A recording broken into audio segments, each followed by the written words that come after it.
ನಮಃ ಹರಿ ಓಂ. ಪ್ರಾಣಾದೇರೀಶಿತಾರಂ ಪರಮಸುಖನಿಧಿಂ ಸರ್ವದೋಷವ್ಯಪೇತಂ ಸರ್ವಾಂತಸ್ಥಂ ಸುಪೂರ್ಣಂ ಪ್ರಕೃತಿಪತಿಮಜಂ ಸರ್ವಬಾಹ್ಯಂ ಸುನಿತ್ಯಂ ಸರ್ವಜ್ಞಂ ಸರ್ವಶಕ್ತಿಂ ಸುರಮುನಿಮನುಜಾದ್ಯೈಃ ಸದಾ ಸೇವ್ಯಮಾನಂ ವಿಷ್ಣುಂ ವಂದೇ ಸದಾಹಂ ಸಕಲ ಜಗದನಾದ್ಯಂತ ಮಾನಂದದಂ ತಂ. ಶ್ರೀ ಗುರುಭ್ಯೋ ನಮಃ ಹರಿ ಓಂ. 496ನೇ ಪುಟದಲ್ಲಿ ಕಥಮಸ್ಮಿ ಸಯಿತ್ತೇವ ಸಂಬಂಧಸ್ಯಾದ ಸಂಹಿತಃ ವರೆಗೆ ಮುಗಿದದ. ಮುಂದೀಗ ಬಹವಃ ಪುರುಷಾ ಬ್ರಹ್ಮನ್ ಉತಾಹೋ ಏಕ ಏವತು ಕೋಹ್ಯತ್ರ ಪುರುಷಶ್ರೇಷ್ಠ ತಂಭವಾನ್ ವಕ್ತುಮರ್ಹತಿ ಅಂತ ಜನಮೇಜಯ ಮಹಾರಾಜನ ಪ್ರಶ್ನೆ. ವೈಶಂಪಾಯನ ಉವಾಚ ಅಂತ ಉತ್ತರ. ಸರಿಯಾ? ಅಲ್ಲೇನದ ಅಂತಂದ್ರೆ, ಈಗ ಐಕ್ಯವು ವೇದಗಳ ಅರ್ಥ ಆಗುವುದಿಲ್ಲ ಅನ್ನೋದಕ್ಕೆ ಬೇರೆ ಬೇರೆ ಕ್ರಮಗಳಿಂದ ಉತ್ತರವನ್ನು ಕೊಡ್ತಾ ಬಂದ್ರ ಆಚಾರ್ಯರು. ಬೆಳಗ್ಗೆ ಇವತ್ತು ಕೇಳಿದ ಕ್ರಮ ಏನು? ಐಕ್ಯವನ್ನು ಯಾರು ತಿಳಿದಿದ್ದಾರೋ ಅವರನ್ನು ವೇದ ನಿಂದಿಸ್ತಾ ಇದೆ, ಶಾಸ್ತ್ರ ನಿಂದಿಸ್ತಾ ಇದೆ. ಅಂದಮೇಲೆ ಐಕ್ಯಜ್ಞಾನಿಗಳನ್ನು ನಿಂದಿಸುತ್ತಿರುವಾಗ ಐಕ್ಯವು ಶಾಸ್ತ್ರಾರ್ಥವಾಗಲು ಸಾಧ್ಯವಿಲ್ಲ. ಐಕ್ಯವು ಶಾಸ್ತ್ರಾರ್ಥವಾಗಲಿಕ್ಕೆ ಸಾಧ್ಯ ಇಲ್ಲ. ಇದರ ಉಲ್ಟಾ ಏನು ಅಂದರೆ, ಯಾರು ಭೇದಜ್ಞಾನ ಮಾಡಿಕೊಂಡಾರೋ ಅವರನ್ನು ಪ್ರಶಂಸೆ ಮಾಡ್ತಾ ಇದೆ. ಅಂದಮೇಲೆ ಭೇದಜ್ಞಾನವೇ ನಿಜವಾದ ಶಾಸ್ತ್ರಜ್ಞಾನವಾಗಬೇಕು. ಇದೊಂದು ಹೊಸ ಕ್ರಮ ಅಂತ ಬೆಳಗ್ಗೆ ಹೇಳಿದೆ. ಈಗ ಮತ್ತೊಂದು ಶ್ಲೋಕವನ್ನು ಕೊಡುತ್ತಾರೆ. ಮಹಾಭಾರತದ ಮೋಕ್ಷ ಧರ್ಮ ಪರ್ವದಲ್ಲಿ ಬರುವ ವಿಚಾರ. ಮಹಾಭಾರತದಲ್ಲಿ ಒಂದು ಅವಾಂತರ ಪರ್ವ ಮೋಕ್ಷ ಧರ್ಮ ಪರ್ವ ಅಂತ. ಅದರಲ್ಲಿ ಏನಾಗ್ತಾ ಇದೆ ಅಂದರೆ, ಜನಮೇಜಯ ಹಾಗೂ ವೈಶಂಪಾಯನಾಚಾರ್ಯರು ಇದನ್ನೇ ಕುರಿತು ಪರ್ಟಿಕ್ಯುಲರ್ ಆಗಿ, ಅಂದರೆ ಯಾವುದೋ ಬೇರೆ ವಿಷಯವನ್ನು ತೆಗೆದುಕೊಂಡು ಮಧ್ಯದಲ್ಲಿ ಇದು ಹಾಯ್ದು ಹೋದದ್ದು ಅಂತಲ್ಲ, ಇದೇ ವಿಷಯದಲ್ಲಿ ಏನೇ ಜೀವಬ್ರಹ್ಮರ ಮಧ್ಯದಲ್ಲಿ ಭೇದವಿದೆಯ ಅಭೇದವಿದೆಯ ಅಂತನ್ನೋ ವಿಷಯವನ್ನೇ ಚರ್ಚೆ ಮಾಡಿ ನಿರ್ಧಾರ ಮಾಡಿದ್ದಾರೆ. ಜೀವ ಹಾಗೂ ಬ್ರಹ್ಮರ ಮಧ್ಯದಲ್ಲಿ ಭೇದ ಇದೆ, ಭಗವಂತ ಸರ್ವೋತ್ತಮನಾಗಿದ್ದಾನೆ ಎನ್ನುವ ವಿಷಯವನ್ನು ಚರ್ಚಾ ಮಾಡಿ ಮೀಮಾಂಸಾ ಮಾಡಿ ನಿರ್ಧಾರ ಮಾಡಿದ್ದಾರೆ. ಈ ಘಟ್ಟವನ್ನು ತಿಳ್ಕೊಳ್ರಿ ಅಂತ ಶ್ರೀಮದಾಚಾರ್ಯರು. ಸರಿ, ಅದರಿಂದ ಏನು ಲಾಭ ಅಂದಮೇಲೆ, ಭೇದದ ವಿಷಯದಲ್ಲಿ ಇಷ್ಟೊಂದು ಮೀಮಾಂಸೆ ನಡೆದು ನಿರ್ಧಾರ ಮಾಡಲ್ಪಟ್ಟಾಗ ಐಕ್ಯ ಅನ್ನುವುದು ಶಾಸ್ತ್ರಾರ್ಥ ಹೆಂಗಾಗ್ತದೆ? ಆಗಲಿಲ್ಲ. ಯಾಕೆಂದರೆ ಅಲ್ಲಿ ಈಗ ಭೇದ ಶಾಸ್ತ್ರಾರ್ಥ ಅಂತ ಆಗಬೇಕಾದ್ರೆ ಚರ್ಚೆ ನಡೆದು ಪೂರ್ವ ಪಕ್ಷದಲ್ಲಿ ಕೂತಿರೋದು ಯಾವುದು ಕೂತಿರ್ತದೆ? ಆಬ್ವಿಯಸ್ಲಿ ಐಕ್ಯನೇ ಕೂತಿರ್ಬೇಕಲ್ಲ, ಬೇರೆ ಹೆಂಗೆ ಕೂಡ್ಲಿಕ್ಕೆ ಸಾಧ್ಯ ಇದೆ? ಭೇದವು ಶಾಸ್ತ್ರಾರ್ಥವೆನಿಸುತ್ತದೆ ಅಂತ ಹೇಳಬೇಕಾದ್ರೆ ಪೂರ್ವ ಪಕ್ಷದಲ್ಲಿ ಏನಿರಬೇಕಾವಾಗ ಐಕ್ಯವು ಶಾಸ್ತ್ರಾರ್ಥವೆನಿಸುವುದಿಲ್ಲ. ಅಂದರೆ ಅವರು ಇನ್ನೊಬ್ಬರು ಶಾಸ್ತ್ರಾರ್ಥ ಅಂತ ಹೇಳಿರಬೇಕು, ನಾವು ಅಲ್ಲ ಅಂತ ಹೇಳಬೇಕು. ಹಾಗಿದ್ರೆ ಇಷ್ಟೊಂದು ಗಟ್ಟಿಮುಟ್ಟಾದ ಚರ್ಚೆಯ ಮೂಲಕ ನಿರ್ಧಾರವಾದ ಭೇದವನ್ನು ನಾವು ಒಪ್ಪಿ ಐಕ್ಯವು ಇದು ಶಾಸ್ತ್ರಾರ್ಥವಲ್ಲ ಅಂತ ದೂರ ತಳ್ಳಬೇಕು. ಆಚಾರ್ಯರ ಮತ್ತೊಂದು ಸುಂದರವಾದ ವಾದ ಹೆಂಗದ ನೋಡ್ರಿ. ಬಹವಃ ಪುರುಷಾಃ ಬ್ರಹ್ಮನ್ ಉತಾಹೋ ಏಕ ಏವತು. ಎರಡು ಪಕ್ಷವನ್ನು ಮಾಡ್ತಿದ್ದಾರೆ. ಚರ್ಚೆ ಚಂದ, ಎರಡು ಪಕ್ಷ. ಏನು ಪ್ರಶ್ನೆ ಅದು? ಮೊದಲನೆಯದ್ದು, ಪುರುಷಾಃ ಅನ್ನೋ ಶಬ್ದಕ್ಕೆ ಚೇತನರು ಅಂತ ಅರ್ಥ ಅಂತ ಹೇಳಿದ್ದೇನೆ. ಚೇತನ ಬಹುತ್ವವನ್ನು ಒಪ್ಪಬೇಕಾ? ಉತ ಅಹಃ ಏಕ ಏವತು. ಅಹೋ, ಒಂದೇ ಒಂದು ಚೇತನ ಅಂತ ಒಪ್ಪಬೇಕಾ? ಜಗತ್ತಿನಲ್ಲಿರೋನು ಒಬ್ಬನೇ ಚೇತನ, ಉಳಿದವರೆಲ್ಲರೂ ಆ ಚೇತನನ ಅಜ್ಞಾನದಿಂದ ಕಲ್ಪಿತರಾದ ವ್ಯಕ್ತಿಗಳು. ತನಗೆ ಭ್ರಾಂತಿ ಬಂದಿದೆ, ತನಗೆ ಬಂದ ಭ್ರಾಂತಿಯಿಂದ ಯಾರ್ಯಾರ್ಯಾರೋ ಕಲ್ಪಿತರಾಗ್ತಾ ಇದ್ದಾರೆ. ಅವರೆಲ್ಲ ಕಲ್ಪಿತರಾದವರೆಲ್ಲ ಅವನ ಮನೆಯಲ್ಲೇ ವಾಸ ಮಾಡ್ತಿದ್ದಾರೆ.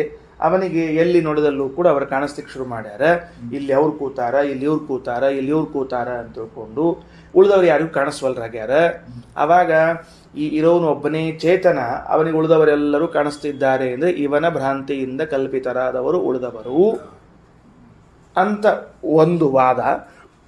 ಇನ್ನೊಂದು, ಎಲ್ಲರೂ ಸತ್ಯಭೂತರಾದವರು, ಎಲ್ಲರೂ ಬಿಡಿಬಿಡಿಯಾದವರು ಅಂತ ಮತ್ತೊಂದು ವಾದ. ಹಾಗಾದರೆ ಬ್ರಹ್ಮನ್ ಅಂತ ತಿಳಿದುಕೊಂಡು ಸಂಬೋಧನೆ ಯಾರಿಗೆ? ವೈಶಂಪಾಯನಾಚಾರ್ಯರಿಗೆ. ಹೇ ಬ್ರಹ್ಮನ್, ಎಲೆ ವೈಶಂಪಾಯನಾಚಾರ್ಯರೇ, ಬ್ರಾಹ್ಮಣೋತ್ತಮರೇ, ಬಹವಃ ಪುರುಷಾಃ, ಬಹಳ ಚೇತನರಿದ್ದಾರೋ, ಒಬ್ಬನೇ ಚೇತನ ಇದ್ದಾರೋ. ಇನ್ನು ಒಬ್ಬನೇ ಚೇತನ ಇದ್ದಾರೆ ಅಂತನ್ನೋ ವಿಷಯದಲ್ಲಿ ಶ್ರೇಷ್ಠರು ಯಾರು ಕನಿಷ್ಠರು ಯಾರು ಅಂತ ಪ್ರಶ್ನೆ ಮಾಡಲಿಕ್ಕೆ ಅವಕಾಶವೇ ಇಲ್ಲ. ಒಂದು ವೇಳೆ ಆ ಪಕ್ಷ ಸಿಕ್ಕರೆ ಯಾರು ದೊಡ್ಡವರು ಯಾರು ಸಣ್ಣವರು ಅಂತ ಕೇಳಲಿಕ್ಕೆ ಚಾನ್ಸೇ ಇಲ್ಲ. ಬಹುಚೇತನ ಪಕ್ಷವನ್ನು ನೀವು ಅಂಗೀಕಾರ ಮಾಡಿದರೆ ಅದರ ಮೇಲೆ ನಿಮಗೆ ಭಾರ ಇದ್ದರೆ ಹಾಗಾಗಿ ಅವರಲ್ಲಿ ಯಾರು ಉತ್ತಮ ಅಂತ ಪ್ರಶ್ನೆ ಮಾಡಬೇಕು. ಅದೇ ಯಾಕೆ ಪ್ರಶ್ನೆ ಮಾಡಬೇಕು? ಸಂಬಂಧ ಬಹಳ ಚೇತನ ಇದ್ದಾರೆ ಅಂತ ಉತ್ತರ ಕೊಟ್ಟರು, ಉತ್ತಮರು ಅಧಮರು ಅಂತ ಯಾಕೆ ಪ್ರಶ್ನೆ ಮಾಡಬೇಕು? ಒಬ್ಬನು ಅಂತಿದ್ದಾಗ ಪ್ರಶ್ನೆ ಮಾಡದೇ ಇದ್ದವರು ಬಹಳ ಜನ ಇದ್ದಾರೆ ಅನ್ನೋದಕ್ಕೆ ನಿಮ್ಗೆ ಯಾಕೆ ಪ್ರಶ್ನೆ ಬಂತು ಅಂತಂದರೆ, ನಮಗೇನು ಕಂಡದ ಅಂದರೆ ಲೋಕದಲ್ಲಿ ಬಹಳ ಜನ ಇದ್ದಾಗ ಒಬ್ಬರು ಮುಖಂಡರು, ಒಬ್ಬರು ಸಬ್ ಮುಖಂಡರು, ಮತ್ತೊಬ್ಬರು ಅವ್ರ ಕೈಗಳ ಕೆಲಸ ಮಾಡೋರು ಇವರೆಲ್ಲ ಕಂಡಾರ. ಅಂದಮೇಲೆ ಬಹುತ್ವ ಇದ್ದಲ್ಲಿ ಉತ್ತಮತ್ವ ಅಧಮತ್ವಗಳು ಕಂಡಿವೆ. ಹಾಗಾದರೆ ಬಹುಚೇತನರನ್ನು ಒಪ್ಪಿಕೊಂಡ್ರೆ ಎಲ್ಲರೂ ಸಮಾನರಾಗಲಿಕ್ಕೆ ಸಾಧ್ಯ ಇಲ್ಲ. ಅಂದಮೇಲೆ ಅಲ್ಲಿ ನಾವು ಪ್ರಶ್ನಿಸಲಿಕ್ಕೆ ಅವಕಾಶ ಇದೆ, ಉತ್ತಮ ಯಾರು ಅಂತ ತಿಳಿದುಕೊಂಡು. ಒಬ್ಬನೇ ಇದ್ದಾಗ ಉತ್ತಮ ಯಾರು ಕನಿಷ್ಠ ಯಾರು ಅಂತ ಪ್ರಶ್ನಿಸಲಿಕ್ಕೆ ಅವಕಾಶವೇ ಇಲ್ಲ. ಅದಕ್ಕೆ ಕೋಹ್ಯತ್ರ ಪುರುಷಶ್ರೇಷ್ಠ ತಂ ಭವಾನ್ ವಕ್ತು ಮರಗತಿ. ಇದಿಷ್ಟು ಜನಮೇಜಯರಾಜನ ಪ್ರಶ್ನೆ. ಎಷ್ಟು ಚೆಂದಾಗಿ ಪ್ರಶ್ನೆ ಮಾಡ್ತಿದ್ದಾರೆ ನೋಡ್ರಿ. ಪ್ರಶ್ನೆ ಮಾಡೋದಕ್ಕೂ ಒಂದು ಒಳ್ಳೆ ಬುದ್ಧಿವಂತಿಕೆ ಬೇಕಾಗ್ತದೆ. ಆಚಾರ್ಯರು ಉತ್ತರ ಕೊಡ್ತಾರೆ. ಏನಂತ ಉತ್ತರ ಕೊಡ್ತಾರೆ? ವೈಶಂಪಾಯನ ಉವಾಚ ನೈತದಿಚ್ಛಂತಿ ಪುರುಷಂ ಏಕಂ ಕುರುಕುಲೋದ್ವಗ. ಎರಡನೇ ವಿಕಲ್ಪಕ್ಕೆ ಮೊದಲಿಗೆ ಉತ್ತರ ಅಂದರೆ ಬಹುಪುರುಷರೋ ಏಕಪುರುಷರೋ ಅಂತ. ಏಕಪುರುಷನು ಅನ್ನೋ ಪಕ್ಷಕ್ಕೆ ಉತ್ತರ ಕೊಟ್ಬಿಟ್ರು. ಏಕಂ ಪುರುಷಂ ನ ಇಚ್ಛಂತಿ ಹೇ ಕುರುಕುಲೋದ್ವಗ. ನೋಡ್ರಿ, ಇವರವರಿಗೆ ಬ್ರಾಹ್ಮಣೋತ್ತಮರೇ ಅಂತ ಬ್ರಾಹ್ಮಣನೇ ಅಂತಂದ್ರೆ ಅವರು ಕುರುಕುಲದಲ್ಲಿ ಹುಟ್ಟಿದವನೇ ಉತ್ತಮನೇ ಅಂತ ಅವ್ರು ಕರೀತಾರೆ.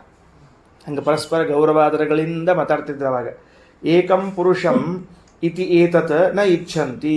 ಒಬ್ಬನೇ ಒಬ್ಬ ಚೇತನ ಇದ್ದಾನ, ಉಳಿದವರು ಯಾರು ಇಲ್ಲವೇ ಇಲ್ಲ ಅನ್ನೋ ಪಕ್ಷವನ್ನು ಜ್ಞಾನಿಗಳು ಒಪ್ಪೋದಿಲ್ಲಪ್ಪ. ಅವರಿಗೆ ಅದು ಸಮ್ಮತಿ ಅಲ್ಲ ನೋಡು. ಜ್ಞಾನಿಗಳು ಆ ಪಕ್ಷವನ್ನು ಹಿಡ್ಕೊಂಡೇ ಇಲ್ಲ. ಮತ್ತು ಹಂಗಾರೆ ಏನು ಒಪ್ಪಿಕೊಂಡಾರ ಅಂದ್ರೆ ಬಹೂನಾಂ ಪುರುಷಾಣಾಂ ಹಿ ಯಥೈಕಾ ಯೋನಿರುಚ್ಯತೆ. ಬಹೂನಾಂ ಪುರುಷಾಣಾಂ ಅಂದರೆ ಬಹುಚೇತನವಾದವನ್ನು ಒಪ್ಪಿಕೊಂಡು ಜಗತ್ತಿನಲ್ಲಿ ಅನಂತ ಚೇತನರಿದ್ದಾರೆ. ಆ ಅನಂತ ಚೇತನರಲ್ಲಿ ಒಬ್ಬ ಕಾರಣೀಭೂತನಾದ ವ್ಯಕ್ತಿ ಇದ್ದಾನ. ಅದಕ್ಕೆ ಯೋನಿಹಿ ಅಂದರೆ ಕಾರಣೀಭೂತನಾದ ವ್ಯಕ್ತಿ, ಕಾರಣ. ಅಷ್ಟೆಲ್ಲ ಚೇತನರು ಬರಲಿಕ್ಕೆ, ಸೃಷ್ಟಿಯಲ್ಲಿ ಬರಲಿಕ್ಕೆ ಒಬ್ಬ ಕಾರಣೀಭೂತನಾದವನಿದ್ದಾನೆ. ಯೋನಿಹಿ ಅನ್ನೋ ಶಬ್ದಕ್ಕೆ ಕಾರಣೀಭೂತ. ಪುರುಷಾಣಾಂ ಹಿ ಯಥೈಕಾ ಯೋನಿರುಚ್ಯತೆ. ಏಕಾ ಯೋನಿ, ಒಬ್ಬನೇ ಒಬ್ಬ ಕಾರಣ ಇದ್ದಾನೆ, ಜನಕನಿದ್ದಾನೆ. ಕಾರಣೀಭೂತ ಅಂದ್ರೆ ಜನಕ. ಲೋಕದಲ್ಲಿ ಅನೇಕ ಚೇತನರನ್ನು ಒಪ್ಪಿಕೊಳ್ಳುವಾಗ ಆ ಅನೇಕ ಚೇತನರಿಗೂ ಒಬ್ಬ ತಂದೆ, ಒಬ್ಬ ಜನಕ, ಜಗಜ್ಜನ್ಮಾದಿಕರ್ತ, ಜನ್ಮಾದ್ಯಸ್ಯ ಯತಃ ಅಂತ ಒಬ್ಬನಿದ್ದಾನೆ. ಆದ್ದರಿಂದಲೇನೆ ಅವನು ಶ್ರೇಷ್ಠನೆನಿಸಿದ್ದಾನೆ. ಯಾಕ? ಇಷ್ಟು ಮಂದಿಯನ್ನು ಅವನು ಹುಟ್ಟಿಸಬೇಕಾದ್ರೆ ಅವ ಶ್ರೇಷ್ಠ ಆಗಿರಲೇಬೇಕು. ತಥಾ ಆದ್ದರಿಂದ ತಥಾ ತಂ ಪುರುಷಂ ವಿಶ್ವಂ ಆಖ್ಯಾಸ್ಯಾಮಿ ಗುಣಾಧಿಕಂ.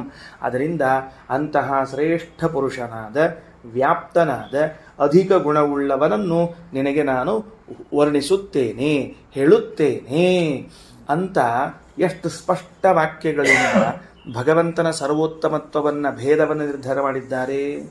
ಅಷ್ಟೆಲ್ಲ ಅನೇಕ ಚೇತನರು ಇರಬೇಕು, ಅವರ ಮಧ್ಯದಲ್ಲಿ ಒಬ್ಬನು ಉತ್ತಮನಿರಬೇಕು.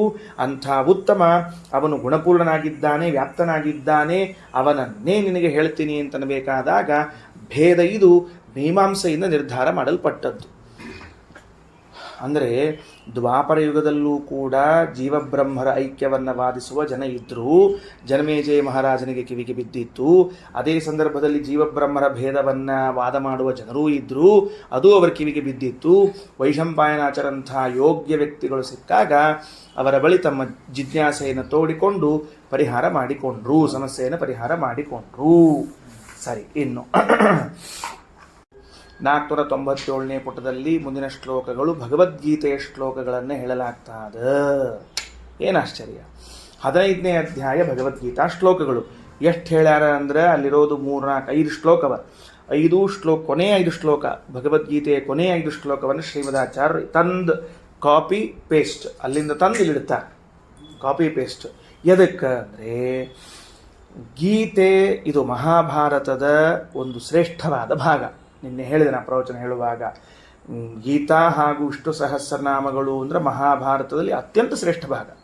ಇಡೀ ಮಹಾಭಾರತವೇ ಅಷ್ಟು ಶ್ರೇಷ್ಠ. ಅದರಲ್ಲಿ ಗೀತಾ ಮತ್ತು ವಿಷ್ಣು ಸಹಸ್ರನಾಮಗಳು ಇನ್ನೂ ಶ್ರೇಷ್ಠ. ಆ ಗೀತಾದಲ್ಲಿ ಶ್ರೇಷ್ಠ ಯಾವುದು ಅಂದರೆ 15ನೇ ಅಧ್ಯಾಯ. ಆ 15ನೇ ಅಧ್ಯಾಯದಲ್ಲಿ ಶ್ರೇಷ್ಠ ಭಾಗ ಯಾವುದು ಅಂತ ಕೇಳಿದ್ರೆ ಕೊನೆಯ ಇಷ್ಟು ಶ್ಲೋಕಗಳು. ಏನು ಹೇಳಿದ, ಇಲ್ಲಿ ಸ್ವತಃ ಶ್ರೀಕೃಷ್ಣನೇ ಏನು ಹೇಳ್ತಾನೆ, ನಾನು ಎಲ್ಲರಿಂದ ಭಿನ್ನನಾಗಿದ್ದೇನೆ, ಸರ್ವೋತ್ತಮನಾಗಿದ್ದೇನೆ, ಸರ್ವಶಾಸ್ತ್ರ ಪ್ರತಿಪಾದ್ಯನಾಗಿದ್ದೇನೆ ಅಂತ ತಿಳ್ಕೊಂಡು ದೇವರೇ ಘಂಟಾಘೋಷವಾಗಿ ತನ್ನ ಸರ್ವೋತ್ತಮತ್ವವನ್ನು ಹೇಳಿದ್ದಾನೆ. ಹೀಗಿರುವಾಗ ಇದಕ್ಕೆ ವಿರುದ್ಧವಾಗಿ ನೀವು ಐಕ್ಯಾರ್ಥವನ್ನು ಹೇಳ್ತೀರಿ ಅಂದರೆ ಎಷ್ಟರ ಮಟ್ಟಿಗೆ ಒಪ್ಪಬೇಕು? ಮತ್ತೊಂದು ಪ್ರಶ್ನೆ ಚಿಹ್ನೆ ಬಂತು. ಆದರೆ ಈ ಶ್ಲೋಕಗಳಿಗೆ ರಘುತ್ತಮ ಸ್ವಾಮಿಗಳವರೇನು ಅವತಾರಿಕ ಕೊಟ್ಟಾರ ಅಂತ ನಾನು ಅಂದ್ಕೊಂಡೀನಿ.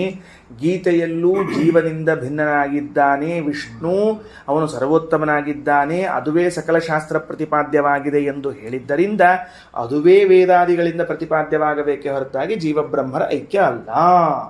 ಅಂದಮೇಲೆ ಹಾಗಾದ್ರೆ ಈ ಗೀತಾ ವಾಕ್ಯ ಅರ್ಥ ಮಾಡ್ಕೊಳ್ಳೋಣ ಅಂತ. ಭಗವದ್ಗೀತೆಯ ವಾಕ್ಯಗಳನ್ನು ಅರ್ಥ ಮಾಡಿಕೊಂಡ್ರೆ ಶಾಸ್ತ್ರಾರ್ಥವನ್ನು ಜೀವಬ್ರಹ್ಮರು ಅಭಿನ್ನರು ಎಂದು ಹೇಳಬೇಕಾ, ವಿಷ್ಣು ಸರ್ವೋತ್ತಮ ಅಂತ ಹೇಳಬೇಕಾ ಅನ್ನೋದು ನಮಗೆ ತಿಳಿದು ಬರ್ತದೆ.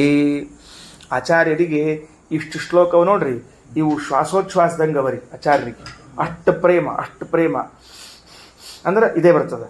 ದ್ವಾವಿಮೋ ಪುರುಷೋ ಲೋಕೆ ಇದೇ ಬರ್ತದೆ. ಯಾಕಂದ್ರೆ ಎಲ್ಲ ಕಡೆಗೂ ತಪ್ಪದೇ ಹೇಳ್ತಾರೆ. ಎಲ್ಲಿವರೆಗೆ ಮಾಯಾವಾದ ಖಂಡನವೆಂಬುವಂತಹ ಅತಿ ಸಣ್ಣ ಕೃತಿ ಆಚಾರದು, ಒಂದು 4-8 ವಾಕ್ಯಗಳವ. ಅದು ಮುಗಿಸಿ ಅದರ ವಿಮರ್ಶೆ ಮುಗಿಸಿ ಮುಂದಿನ ಕ್ಷಣಕ್ಕೆ ದ್ವಾವಿಮೋ ಪುರುಷೋ ಲೋಕೆ ಅಂತಾರೆ. ಎಲ್ಲ ಕಡೆಗಳಲ್ಲೂ ಹೇಳ್ಯಾರ.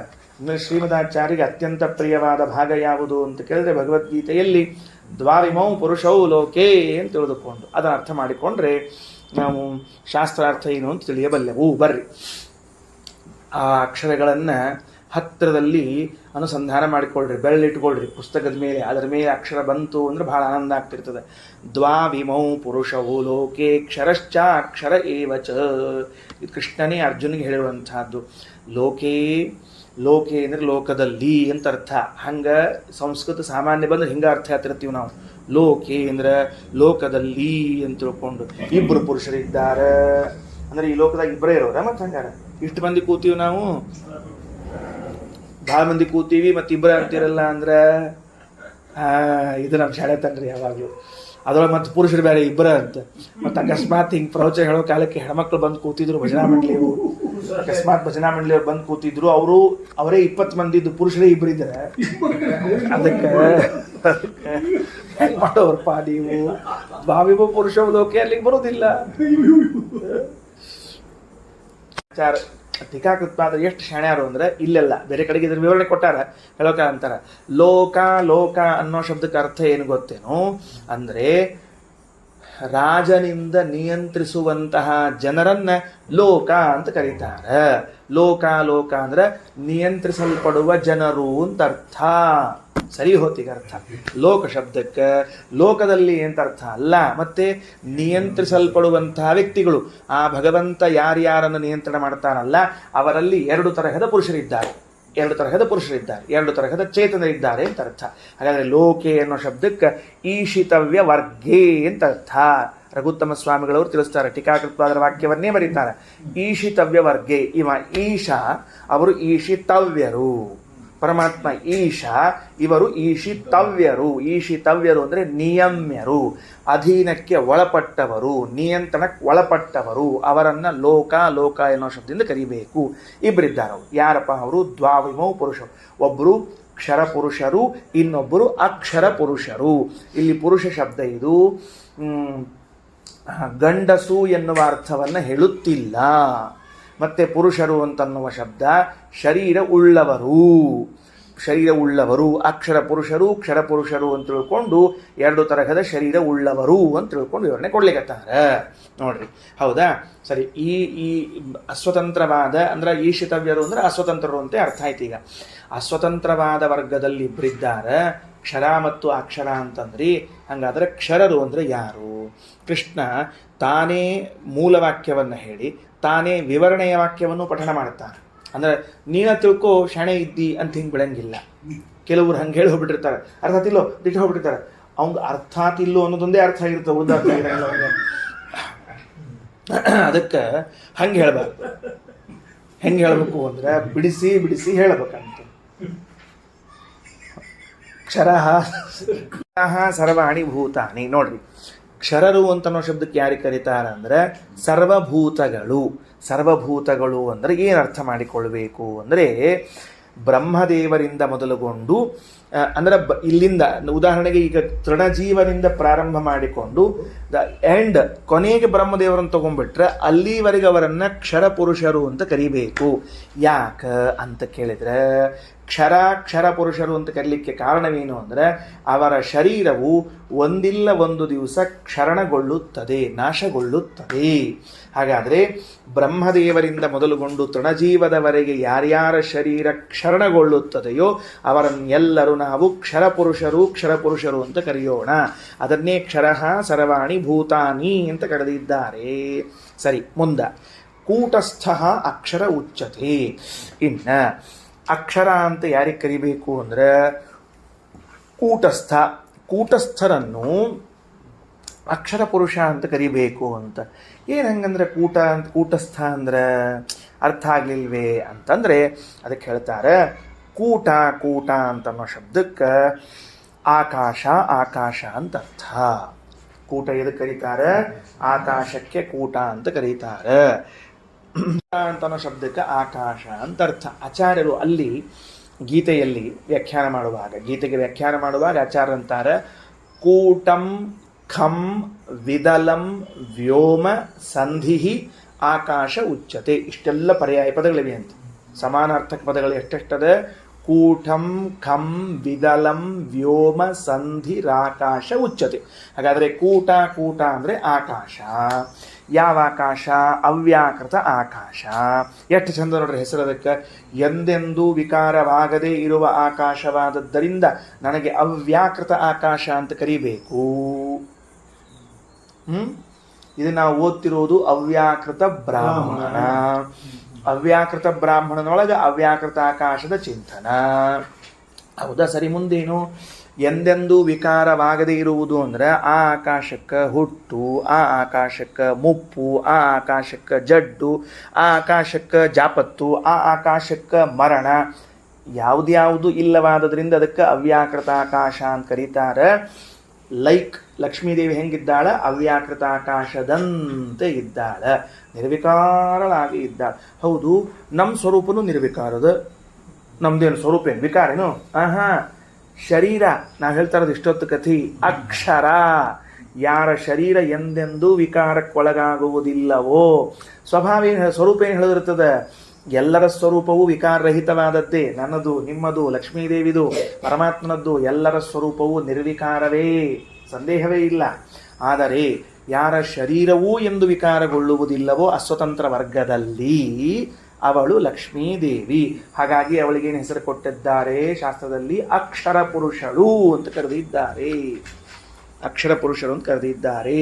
ಪರಮಾತ್ಮ ಇಷ್ಟು ಬಾಯ್ಬಿಟ್ಟು ಹೇಳಿದ, ದ್ವಾವಿಮೌ ಪುರುಷೌ ಲೋಕೆ ಕ್ಷರಶ್ಚ ಅಕ್ಷರ ಏವ ಚ ಕ್ಷರಃ ಸರ್ವಾಣಿ ಭೂತಾನಿ ಕೂಟಸ್ಥೋ ಕ್ಷರ ಉಚ್ಯತೆ. ಲಕ್ಷ್ಮೀದೇವಿಯ ಯೋಗ್ಯತಾ ಎಷ್ಟು ದೊಡ್ಡದ ಅಂತ ಆಶ್ಚರ್ಯ ಆಗ್ತದೆ. ಮಧ್ಯಾಹ್ನದಾಗ ಓದ್ತಾ ಇದ್ದೆ, ಅವಾಗ ನೋಡ್ತಾ ಇರುವಾಗ ಎಷ್ಟೇ ದಿವಸಗಳು ಕಳೆದರೂ ಶರೀರ ಒಂದು ಚೂರಾದರೂ ವ್ಯತ್ಯಾಸ ಆಗ್ಬಿಟ್ಕೊಳ್ಳೋದು. ದೇವ್ರನ್ನ ಬಿಟ್ಬಿಡ್ರಿ, ದೇವ್ರ ಬಗ್ಗೆ ನಾವು ಮಾತಾಡೋದಿಲ್ಲ ಇಲ್ಲಿ, ಯಾಕೆಂದ್ರೆ ಬಂದದ್ದು ಲಕ್ಷ್ಮೀದೇವಿ ಬಗ್ಗೆ ಬಂದದ. ಒಂದು ಕೂದಲರ ಒಂದು ಚರ್ಮದ ಒಳಗಿನ ಭಾಗ ಗಂಟರ ಸಡ್ಲಾಗಬೇಕು, ಒಂಚೂರು ಸುಕ್ಕಾಗಬೇಕು, ಒಂಚೂರು ಹಿಂಗೆ ಬಣ್ಣ ಬದಲಾಗಬೇಕು, ಏನೇನಿಲ್ಲ. ಎಂಥ ದೇಹ ಇರಬೇಡ ಅವಳು ಎಲ್ಲ. ಮತ್ತು ನಾವು ಅಪರಾಕೃತ ವಿಗ್ರಹ ಅವೆಲ್ಲ ಕಥೆ ಚಂದ ಹೇಳ್ತೀವಿ, ಇಲ್ಲಂದಿಲ್ಲ. ತಿಳ್ಕೊಳ್ಳೋ ಕಾಲಕ್ಕೆ ವಿಚಾರ ಮಾಡಿ ನೋಡ್ರಿ. ಲಕ್ಷ್ಮೀದೇವಿ ಹಿಂಗಿಟ್ಕೊಂಡಂತ ಎಂದ ಲಕ್ಷ್ಮೀದೇವಿ ಅಂತ ಗುರುಸಲ್ಪಟ್ಲೋ ಅಂದಿನಿಂದ ಇಂದಿನವರೆಗೂ ಸಹಿತಕ ಹೆಂಗಿದ್ಲು ಹಂಗೆ ಇದ್ಲಂತ. ಇದ್ದಾಳ ಅಂದಮೇಲೆ ಅಕ್ಷರ ದೇಹ ಅಂತ ಕರಿಬೇಕಂತವಳು. ಏನು ವ್ಯತ್ಯಾಸ ಇಲ್ಲ. ನಮ್ಮೆಲ್ಲ 8 ವರ್ಷದ ಫೋಟೋ ಹಿಂದಿನವು, 8 ವರ್ಷದ ಫೋಟೋ ಮುಂದಿನ ನೋಡ್ಬಿಟ್ರೆ ಮನ್ಯಾಗ ಪ್ರಶ್ನೆ ಮಾಡ್ತಿರ್ತಾರೆ. ಈಗ ಇಷ್ಟು ದೀರ್ಘವಾಗಿ ಯಾಕೆ ಪರಿಚಯ ಮಾಡಿಕೊಟ್ಟ ಕೃಷ್ಣ ಅಂದರೆ ಈ ಯಾವ ಉದ್ದೇಶದಿಂದ ಇವರಿಬ್ಬರನ್ನ ಪರಿಚಯ ಮಾಡಿಸ್ಯಾನಲ್ಲ ಅದ ಹೇಳಿದ್ರು. ಉತ್ತಮ ಪುರುಷಸ್ತ್ವನ್ಯ ಅನ್ಯ ಈ ಕ್ಷರಪುರುಷರು ಹಾಗೂ ಅಕ್ಷರ ಪುರುಷರುಗಳಿಂದಲೂ ಭಿನ್ನನಾದವನು. ಅನ್ಯ ಶಬ್ದ ಸ್ಪಷ್ಟವಾಗಿ ಭಿನ್ನ ಅಂತ ಹೇಳ್ತದ. ಭಿನ್ನನಾದವನು ಯಾರಿದ್ದಾನಲ್ಲ ಅವನೇ. ಅಂದ್ರೆ ಪುರುಷೋತ್ತಮ ಅಂತ ತಿಳ್ಕೊಂಡು ಮುಂದೆ ಹೇಳವರಿದ್ದಾನೆ. ಏನು ಮುಂದೆ ಅಕ್ಷರಾದಪಿ ಅಥೋಸ್ಮಿ ಪುರುಷೋತ್ತಮ ಅಂತ ಮುಂದೆ ಹೇಳಿದ್ದಾರೆ. ನನ್ನ ಹೆಸರು ಪುರುಷೋತ್ತಮ ಅಂತದ, ನಾ ಪುರುಷೋತ್ತಮ ಇದ್ದೀನಿ ಅರ್ಜುನ. ಇವರಿಬ್ಬರೊಳಗೆ ಯಾರೋ ಒಬ್ಬವ ನಾನು ಅಂತ ತಿಳ್ಕೋಬೇಡ. ಮತ್ತೆ ಈ ಕ್ಷರಪುರುಷರಲ್ಲಿ ಅಕ್ಷರ ಪುರುಷರ ಮಧ್ಯದಲ್ಲಿ ಅವರೊಳಗೆ ಈ ಕ್ಷರಪುರುಷರು ಅಂತ 50 ಮಂದಿ ಇದ್ದಾರೆ, ಅಕ್ಷರ ಪುರುಷರು ಅಂತ ಒಂದು 20-30 ಮಂದಿ ಇದ್ದಾರೆ. ಅದರೊಳಗೆ ನಾವು ಒಬ್ಬ ಇದ್ದೀನಿ ಅಂತ ಹಿಂಗೆ ಅರ್ಥ ಅಲ್ಲ. ಇವರಿಬ್ಬರನ್ನ ಹೊರತುಪಡಿಸಿ ನಾನು ಭಿನ್ನನಾಗಿ ಉತ್ತಮನಾಗಿ ಇದ್ದೇನೆ ಅಂತೆ ಕೃಷ್ಣನ ಅಭಿಪ್ರಾಯ ಇದ್ದಾಗ ಅಭೇದ ಎಲ್ಲಿಂದ ತಂದು ತುರುಕ್ತೀರಿ ನೀವು ಶಾಸ್ತ್ರದಲ್ಲಿ? ಉತ್ತಮ ಪುರುಷಸ್ತ್ವನ್ಯ ಎಷ್ಟು ಚಂದದ ನೋಡ್ರಿ. ಅದಕ್ಕೆ ಟೀಕಾಕೃತ್ಪಾದರು ಅನ್ನೋ ಕಾಲಕ್ಕೆ ಹೇಳಿದ ಮಾತು, ನ ಪುನಃ ಏತಯೋರೇವ ಮಧ್ಯೆ ಕಶ್ಚಿತ್ ಪುರುಷೋತ್ತಮ ಕಲ್ಪನೀಯ. ಇವರಿಬ್ಬರೊಳಗ ಯಾರೋ ಒಬ್ಬನ ಪುರುಷೋತ್ತಮ ಅಂತ ಮಾಡ್ಲಿಕ್ಕೆ ಹೋಗ್ಬೇಡ್ರಿ. ಇವರಿಬ್ಬರನ್ನ ಬಿಟ್ಟ ಮೂರನೇದವ. ಅವಂಗ ಶಾಸ್ತ್ರ ಏನು ಕರೆದದ? ಪರಮಾತ್ಮೇತ್ಯುದಾರತಃ. ವೇದ ಅವನನ್ನು ಕರೆಯುವಾಗ ಪರಮಾತ್ಮ ಅಂತ ಪರಿಚಯ ಮಾಡಿಸ್ಲಿಕ್ಕತ್ತದ. ಅಂದ್ರೆ ಈಗ ಕೃಷ್ಣ ಎಷ್ಟು ಚಂದ ಹೇಳ್ಬಿಟ್ಟ ಅಂದ್ರೆ, ನೋಡಪ್ಪ, ಎಲ್ಲರ ಶಾಸ್ತ್ರದೊಳಗೆ ಭಗವಾನ್ ಪರಮಾತ್ಮ ಹರಿಹಿ ಅಂತ ಪರಿಚಯ ಮಾಡಿಸಿದ್ರೆ ಕ್ಷರಾಕ್ಷರ ಪುರುಷರುಗಳಿಗಿಂತ ಉತ್ತಮನಾದವನು ಅಂತೇ ತಿಳ್ಕೋ. ಅವನನ್ನು ಹಂಗೆ ತಿಳ್ಕೊಳಿಕ್ ಹೋಗಬೇಡ. ಓಹೋ ರಾಮಚಂದ್ರ ದೇವರ ಅವತಾರ ಅಂತ ಇಷ್ಟಂದು ಕೂಡಲೇ ರಾಮಚಂದ್ರ ದೇವರ ಅವತಾರ ಅಂತ ಇಷ್ಟ ತಿಳ್ಕೊಬೇಡ. ದೇವರು ಅಂತ ಅಂದ ಕೂಡ್ಲೇನೆ ಕ್ಷರಪುರುಷರು ಅಕ್ಷರ ಪುರುಷರು ಇವರಿಗಿಂತ ಭಿನ್ನನಾಗಿ ಉತ್ತಮನಾದವನ್ನೇ ಅಂತ ಯಾಕೆ ಶಾಸ್ತ್ರ ಅವನನ್ನು ಪರಿಚಯ ಮಾಡಿಸುವಾಗ ಪರಮಾತ್ಮೇತ್ಯುದಾಹೃತಃ, ಪರಮಾತ್ಮ ಅಂತೆ ಪರಿಚಯ ಮಾಡಿಸ್ತಾ ಇದೆ. ಏನು ಗಟ್ಟಿದೆ ನೋಡ್ರಿ ದೇವರ ವಾದ, ಕೃಷ್ಣನ ವಾದ ಎಷ್ಟು ಚಂದ ನೋಡ್ರಿ. ಗೀತಾ ಎಷ್ಟು ರುಚಿ ಬರ್ಲಿಕ್ಕೆ ನೋಡ್ರಿ. ಮತ್ತು ಅವನು ಹೆಂಗಿದ್ದಾನ ಯುಕ್ತಿ, ಒಂದು ಯುಕ್ತಿ ಅದರಲ್ಲಿ. ಯೋ ಲೋಕತ್ರಯಮಾವಿಶ್ಯ ಬಿಭರ್ತಿ. ಆಹಾ ಇಡೀ ಲೋಕತ್ರಯ ಅಂದ್ರೆ 3 ಲೋಕಗಳು, ಭೂಹು ಭುವಃ ಸ್ವಹ, 3 ಲೋಕಗಳು ಸಾಮಾನ್ಯವಾಗಿ ತಿಳ್ಕೊಳ್ಳಿಕ್ಕೆ ಹೇಳ್ತಿರ್ತದೆ. ಅಥವಾ 14 ಲೋಕಗಳು ಇದರಿಂದ ಕೂಡಿದ ಪ್ರಪಂಚ ಏನದ, ಇದನ್ನು 3 ಭಾಗ ಮಾಡಿಬಿಡ್ರಿ. ತಳಭಾಗ, ಮಧ್ಯಭಾಗ, ಮೇಲಿನ ಭಾಗ ಅಂತ ತಿಳ್ಕೊಂಡು. ಭುವಃ ಸ್ವಹ ಮಹಃ ಜನಃ ತಪಃ ಸತ್ಯಂ ಒಂದು ಭಾಗ, ಅತಲ ವಿತಲ ಸುತಲ ತಲಾತಲ ರಸಾತಲ ಪಾತಾಳ ಒಂದು ಭಾಗ, ಭೂಹು ಒಂದು ಭಾಗ. ಈ 3 ಭಾಗ ಮಾಡಿಬಿಡ್ರಿ. 14 ಲೋಕಗಳ ಧಾರಣೆ ಹಾಗೂ ಪೋಷಣೆ ಮಾಡುವ ಜವಾಬ್ದಾರಿಯನ್ನು ಹೊತ್ತವನು ಯಾರೋ ಅವನೇ ಈ ಪರಮಾತ್ಮ ಶಬ್ದದಿಂದ ಕರೆಸಿಕೊಳ್ಳುವಂಥವನಾಗಿದ್ದಾನೆ. 14 ಲೋಕದಿಂದ ಕರೆಸುವಂಥವನಾಗಿದ್ದಾನೆ. ಆದರೆ ಒಂದು ವಿಶೇಷ, ಇವರನ್ನ ಧಾರಣೆ ಪೋಷಣೆ ಮಾಡುವುದು ಅಂತಂದರೆ ಏನಂದ್ರೆ ಧಾರಣೆ ಪೋಷಣೆ ಅಂದರೆ ಈಗ ಸಾಮಾನ್ಯವಾಗಿ ನಾವು ತಂದೆ ತಾಯಿಗಳಾದವರು ನಮ್ಮ ಮಕ್ಕಳ ಧಾರಣೆ ಪೋಷಣೆ ನಾವು ಮಾಡ್ತಿರ್ತೇವೆ. ನಾವು ಮಾಡೋದಿಲ್ಲ ಅಂತಲ್ಲ, ಕ್ಷಣಕ್ಕೂ ನಮಗೆ ಕಾಳಜಿ ಇರ್ತದೆ. ಏನಾಯ್ತು, ಏನು ಬಿಡ್ತು, ಏನು ಬಂತು ಅಂತ ಇರ್ತದಿಲ್ಲೋ, ಅದಷ್ಟು ಇರ್ತದೆ. ಹಂಗೆ ಪರಮಾತ್ಮನಿಗೂ ಕೂಡ ಈ ಜಗತ್ತಿನ ಧಾರಣೆ ಪೋಷಣೆ ಮಾಡಿಕೊಳ್ಳುವನು ಅಂತ ಕರೆದರೆ ನಮ್ಮಂತೆ ಆದ್ನಲ್ಲ ಅಂದ್ರೆ ತಡಿ. ಅದಕ್ಕೆ ನಾವು ಒಂದು ಹಿಂದಿ ಶಬ್ದ ಆಡಿನಿ, ಯೋ ಲೋಕತ್ರಯಂ ಆವಿಶ್ಯ ವಿಭಕ್ತಿ. ಆ ಲೋಕಗಳ ಒಳಗೆ ಪ್ರವೇಶಿಸಿ ಧಾರಣೆ ಪೋಷಣೆ ಮಾಡ್ತಾನೆ. ತಂದೆ ತಾಯಿಗಳಂತೆ ಹೊರಗೆ ದೂರದಲ್ಲಿ ನಿಂತು ಧಾರಣೆ ಪೋಷಣೆ ಮಾಡುವುದಿಲ್ಲ. ಏನಾದರೂ ಮಗುವಿಗೆ ಅನಾರೋಗ್ಯವಾದರೆ ತಂದೆ ತಾಯಿಗಳು ಎಷ್ಟು ಮಾಡಬಲ್ಲರು ಅಂದರೆ ವೈದ್ಯರ ತನಕ ಕರ್ಕೊಂಡು ಹೋಗಿ ಆ ಸ್ಟ್ರೆಚರ್ ಮೇಲೆ ಮಲಗಿಸ್ಬೋದು ಅಥವಾ ಕೂಡಿಸ್ಬೋದು. ಉಳಿದು ಇಂಜೆಕ್ಷನ್ ಅವರೇ ಕೊಡಬೇಕು, ಇವರೇ ತಗೋಬೇಕು. ನಮ್ಮ ಮಗುಗೆ ಆರಾಮಿಲ್ಲಂತ್ರಿ, ನಂಗೆ ಒಂದು ಚುಚ್ಚು ಬಿಡ್ರಿ, ನಾನೇ ಚುಚ್ಕೋತೀನಿ, ಚುಚ್ಚಿ ಅಂತ ಅಲ್ಲಿಗೆ ಬರೋದಿಲ್ಲ. ನಂಗೆ ಒಂದು ಚುಚ್ಚಿ ಎಲ್ಲಿಗೆ ಬರೋದಿಲ್ಲ. ಅವ ಹೇಳಬೇಕು ದೂರಿಂದ, ಅಪ್ಪಿ ಒಂದ ಚುಚ್ಚಿಸ್ತಾರ ಅಂತ ಹೇಳಿ ಚುಚ್ಚಿಸ್ಬೇಕು. ಅದಕ್ಕೆ ದೇವರ ಹಂಗಿಲ್ಲ, ದೂರದಿಂದ ನಿಂತು ಧಾರಣ ಪೋಷಣೆ ಮಾಡೋನಲ್ಲ, ಒಳಗಡೆಗೆ ನಿಂತುಕೊಂಡು. ಅಂದ್ರೆ ಎಷ್ಟು ಜವಾಬ್ದಾರಿ ಅದ ದೇವರಿಗೆ ಅಂತ ನೋಡ್ರಿ. ಖಾಲಿ ಪೀಲಿ ಅವನ್ ಸರ್ವೋತ್ತಮ ಮಾಡಿಲ್ರಿ ಶಾಸ್ತ್ರ, ಟಕಪು ಅವನ್ ಸರ್ವೋತ್ತಮ ಮಾಡಲಿಲ್ಲ. ಯೋ ಲೋಕತ್ರಯ ಮಾವಿಷ್ಯ ವಿಭಕ್ತಿ, 3 ಲೋಕಗಳಲ್ಲಿ ಪ್ರವೇಶ ಮಾಡಿ ಅದರ ಜೊತೆಗೆ ಇದ್ದು ಕ್ಷಣದಲ್ಲಿ ಜೊತೆಗೆ ಇದ್ದುಕೊಂಡು ಮಾಡ್ತಾನೆ. ಹೌದು, ಒಂದು ಪ್ರಶ್ನೆ ಬಂತಲ್ಲ, ಈಗ ನೀವು ಅವನು ಈ ಜಗತ್ತಿನ ಒಳಗೆ ಸೇರಿಕೊಂಡು ಮಾಡ್ತಿದ್ದಾನೆ ಅಂದ್ರೆ ನಮಗೊಂದು ಕಂಡದಪ್ಪ. ಏನು ಕಂಡದ ಅಂದ್ರೆ, ಯಾರೋ ಒಬ್ಬರು ಮನೆಯೊಳಗೆ ಕೂತಿದ್ರು ಅಂತ ಇಟ್ಕೊಳ್ರಿ. ಆ ಮನೆ ಜರ್ಜರಿತ ಆಗಿತ್ತು, ಜೀರ್ಣಾವಸ್ಥೆಗೆ ಬಂದಿತ್ತು. ಮನೆ ಬಿತ್ತು ಅಂದ್ರೆ ಒಳಗಿದ್ದವನು ಬಿತ್ತ. ಕೃಷ್ಣಾರ್ಪಣ. ಹಂಗಾರೆ ಈ ಲೋಕದಲ್ಲಿ ಪ್ರವೇಶ ಮಾಡಿದ ಕೂತ ಕೃಷ್ಣ ಲೋಕಕ್ಕೆ ನಾಶವಾದರೆ ತನ್ನ ನಾಶವಾಗಿ ಬಿಟ್ರೆ ಅದಕ್ಕೆ ಅವ್ಯಯ ಉತ್ತರ ಕೊಟ್ಟವ. ಲೋಕ ಬೇಕಾದಾಗ್ಲಿ ನಾ ಕಿಮಕ್ ಅನ್ನಂಗಿಲ್ಲ, ನೆನಪಿಟ್ಕೊಂಡ್ಬಿಡು. ನಂಗೆ ಏನೂ ಫರಕ್ ಬೀಳುವುದಿಲ್ಲ. ಯೋ ಲೋಕತ್ರಯಮಾವಿಶ್ಯ ಬಿಭರ್ತಿ ಅವ್ಯಯ. ಭಾರಿ ಆಶ್ಚರ್ಯಪ್ಪ ಅಲ್ರಿ. ಮತ್ತ ಬಿಭರ್ತಿ ಅಂದ್ರೆ ಧಾರಣೆ ಪೋಷಣೆ ಮಾಡುವುದು ಅಂತ ಅರ್ಥ. ಹಾ, ಹಾಗಾದರೆ ಎಂತಹ ಯುಕ್ತಿಯನ್ನು ಹೇಳಿದ್ರು? ಸಕಲ ಲೋಕಗಳ ಅಂತರ್ಗತನಾಗಿ ಲೋಕದಲ್ಲಿರುವ ಎಲ್ಲ ವ್ಯವಸ್ಥೆಯನ್ನ ಆಚೆ ಈಚೆ ಆಗದೇ ಇದ್ದಂತೆ ನೋಡಿಕೊಳ್ಳುವಂಥವನು ಪರಮಾತ್ಮ. ಲೋಕನಾಶವಾದರೂ ಆತನಿಗೆ ನಾಶ ಇಲ್ಲ. ಇವನನ್ನೇ ಪರಮಾತ್ಮ ಅಂತ ಕರೀತಾ ಇದೆ ಶಾಸ್ತ್ರ. ಹಾಗಾದರೆ ಕೃಷ್ಣನ ದೃಷ್ಟಿಯಲ್ಲಿ ನೀವು ಎಲ್ಲಾದರೂ ಒಂದು ಕಡೆಗೆ ದೇವರು ಅಂತ ಹೆಸರು ಬಂದ್ಬಿಟ್ರೆ ಒಂದು ಸಾಲು ಎಲ್ಲ ಲೋಕಗಳಲ್ಲಿ ಪ್ರವೇಶ ಮಾಡಿ ಲೋಕದ ಧಾರಣೆ ಪೋಷಣೆಯನ್ನು ಮಾಡ್ತಾ ಇದ್ದಾನೆ. ಲೋಕ ನಾಶವಾದರೂ ನಾಶವಾಗದೇ ಇದ್ದವನೇ ಪರಮಾತ್ಮ. ಕ್ಷರ ಪುರುಷರು ಅಕ್ಷರ ಪುರುಷರು ಅಂತ ಇದ್ದಾರೆ, ಅವರಿಂದ ಭಿನ್ನನಾಗಿ ಅವರಿಗಿಂತ ಉತ್ತಮನಾಗಿದ್ದಾನೆ, ಅವನೇ ಪರಮಾತ್ಮ. ಹಿಂಗೆ ಪರಮಾತ್ಮ ಅಂದಾಗೆಲ್ಲ ಒಂದೊಂದು ಡಬ್ಬಿ ಸೇರ್ಕೋತ ಹೋಗ್ಬೇಕ್ರಿ. ಆಗ ನಿಜವಾಗಿ ದೇವರನ್ನು ತಿಳ್ಕೊಂಡಂತೆ ನಾವು. ಓ ಹರಿಯೇ ಅಂತ ಕೂಗಿದ ಕೂಡಲೇ ಇಷ್ಟು ನೆನಪಿಗೆ ಬರ್ಬೇಕು. ಹಾಗಾದರೆ ಮುಂದೆ ಹೌದು ಇದು ಹೆಂಗೆ ಸಾಧ್ಯ ಆಯಿತು? ಯಾಕಂದ್ರೆ ನಮಗೆ ಯಾರ ನೀರಿನಲ್ಲಿ ಇಳಿದ್ರೆ ನೀರು ಹಚ್ಕೊಂಡೇ ಬಂದಿರ್ತಾರೆ. ನೀರಿನಾಗ ಜಿಗಿದ್ರೆ ಭಾವ್ಯಾಗ ಜಿಗಿದ್ರೆ ಒದ್ದಾಗೆ ಬಿಟ್ಟಿರ್ತಾರೆ. ಹಂಗೆ ಒದ್ದಾಗಲೇ ಬರೋದಿಲ್ಲ. ಯಾರ ಬೆಂಕಿ ಒಳಗೆ ಕೈ ಹಾಕಿದ್ರೆ ಸುಟ್ಕೊಂಡೇ ಬಂದಿರ್ತಾರೆ. ಹಂಗಾಗ್ಲಿ ಸಾಧ್ಯ ಇಲ್ಲ. ಹಂಗಾರೆ ಇವಾಗ ಗ್ರಹದೊಳಗೆ ಇದ್ದು ಗ್ರಹನಾಶವಾದ್ರೆ ಅವ ನಾಶ ಆಗದೆ ಇರ್ಲಿಕ್ಕೆ ಸಾಧ್ಯ ಹೆಂಗದ? ಈಶ್ವರ ಬಿಭರ್ತ್ಯವ್ಯಯ ಈಶ್ವರ. ಶ್ಲೋಕದಲ್ಲಿ ಒಂದು ಶಬ್ದ ಹೇಳ್ತಾನೆ ಕೃಷ್ಣ, ಈಶ್ವರ. ಏನು ಈಶ್ವರ ಅಂದರೆ ಅದೇ ಅವನ ಸಾಮರ್ಥ್ಯ. ಏನು ಸುಮ್ಮನೆ ದೇವರಂತೀರೇನು ಅವನ ಐಶ್ವರ್ಯ ಎಷ್ಟದ ಅಂತ ತಿಳ್ಕೊಂಡಿರಿ? ಅವನು ಎಲ್ಲಿ ಒಳ ಹೊಕ್ಕರು ಏನೂ ಆಗದೆ ಇದ್ದು ಬರೋದೇ ಅವನ ಐಶ್ವರ್ಯಪ್ಪ. ಇನ್ಯಾರಲ್ಲಿ ನೋಡ್ಲಿಕ್ಕೆ ಸಿಗೋದಿಲ್ಲ ಇದು. ಅದಕ್ಕೆ ಈಶ್ವರ. ಒಂದೊಂದು ಶಬ್ದಗಳನ್ನು ಆರಿಸಿ ಆರಿಸಿ ಆಡ್ತಾನವ. ದ್ವಾವಿಮೋ ಪುರುಷವು ಲೋಕೆ ಕ್ಷರಶ್ಚಾಕ್ಷರಗೇವಚ ಕ್ಷರಸ್ಸರ್ವಾಣಿ ಭೂತಾನಿ ಕೂಟಸ್ಥೋಕ್ಷರ ಉಚ್ಯತೆ ಉತ್ತಮ ಪುರುಷಸ್ತ್ವನ್ಯಃ ಪರಮಾತ್ಮೇತ್ಯುದಾಹೃತಃ ಯೋ ಲೋಕತ್ರಯಮಾವಿಶ್ಯ ಬಿಭರ್ತ್ಯವ್ಯಯ ಈಶ್ವರಃ. ಸರಿ, ಹಾಗಿದ್ರೆ ಯಾರವನು? ಇಷ್ಟೊತ್ತು ತನ್ನ ಹೆಸರು ತಂದಿಲ್ಲ ಕೃಷ್ಣ. ಈಗ ಪ್ರಶ್ನೆ, ಯಾರಪ್ಪ ಯಾರವ ಹೇಳವನ್ನೋಣಂತ ಅಂದ್ರೆ, ಯಸ್ಮಾಕ್ಷರಮತೀತೋ ಅಹಂ ಅಕ್ಷರಾದಪಿ ಚ ಉತ್ತಮಃ ಅತೋಸ್ಮಿ ಲೋಕೆ ವೇದೇ ಚ ಪ್ರಥಿತಃ ಪುರುಷೋತ್ತಮಃ. ಆ ಪರಮಾತ್ಮ ಬೇರೆ ಯಾರೂ ಅಲ್ಲ, ನಾನೇ ಇದ್ದೀನಿ ಅಂತ ಕೃಷ್ಣ ಸ್ಪಷ್ಟವಾಗಿ ಹೇಳ್ಕೊಳ್ತಾನೆ. ಅಂದಮೇಲೆ ಕೃಷ್ಣನನ್ನ ದೇವರು ಅಂತ ಕ್ಷಣ ಕ್ಷಣದಲ್ಲಿ ಉಪಾಸನೆ ಮಾಡಿದರೂ ಕೂಡ ಮಹಾಫಲ ಉಂಟು. ಯಾರು ಇಷ್ಟೊತ್ತು ಹೇಳಿದಲ್ಲೋ ಅರ್ಜುನ ಕೇಳಿದಂತ ಅಲ್ಲೋ ಮಹಾರಾಜ, ಯಾರಿಗೆ ಇವ ಪರಮಾತ್ಮ ಇವ ಯಾವ ಊರನ್ನ ಕರ್ಕೊಂಬಂದಿವ? ಮಹಾರಾಷ್ಟ್ರದಾಗ ಕರ್ಕೊಂಬಂದಿಯೋ, ಏನು ಕೇರಳದಾಗ ಕರ್ಕೊಂಬಂದಿಯೋ, ಅಸ್ಸಾಮು ಬಿಹಾರ ಅಂದ್ರೆ ಆಯಾ ಮಂದವ ದೇವರು, ಬೇರೆ ಯಾರಲ್ಲಪ್ಪ.